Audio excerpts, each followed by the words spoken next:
Great, ngikubingelele ke mthando wezemidlalo ngalesikhathi ngibingelele kuphi nakuphi la ubukele khona mawukuthi usuku lakho lokuqala ukuyona le channel awenza kanje like video bese kuya subscribe kuyona i-channel ebafethu ke namhlanje ke nginiphathele ke indaba engicabanga ukuthi ke azikho mnandi ke azizukubaphatha kahle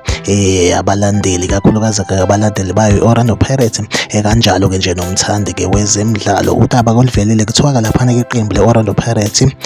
njengoba ke lapha ke lizobe lidlala umdlalo ke walo uqala wayo ke i-CAF Confideration Cup lapha ke nayo ke i-Djabal Club ngempela ke kuthiwa ke la eNingizimu Afrika lo amdlalo ke ngesikhone ke ukubona ke ku TV ngeke utelevised lo yamdlalo kasazi ke ukuthi mhlawumbe noma ikhona yini enye indlela abangayenza ukuthi ke silibuke ibhola entweni ke ifana njengoba live ku Facebook live ku YouTube mhlawumbe kumuntu oyobe ekhona khona ke e-stadium lapha ke i-Orlando Pirates sibhekene nayo ke lapha ke i-Djabal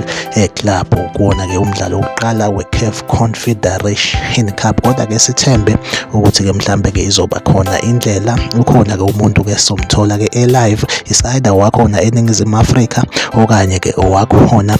lapha ke ngakulona ke iqembu le-Djabal Club sithembe ukuthi ke mhlambe ke izoba khona iplan so lo search nje ku YouTube kanjalo na ku Facebook ukuthi asikwazi ke ukuthi ke silibone leli bhola kodwa ke sithembe ukuthi ke lapha ne-Orlando Pirates izokwazi ke ukuthi ke unqobe ewona ke lo mdlalo like i-video bese uyasubscribe kuyona i-channel mina nawe asihlangabezana ke kwi-video elandelayo nisale kahle.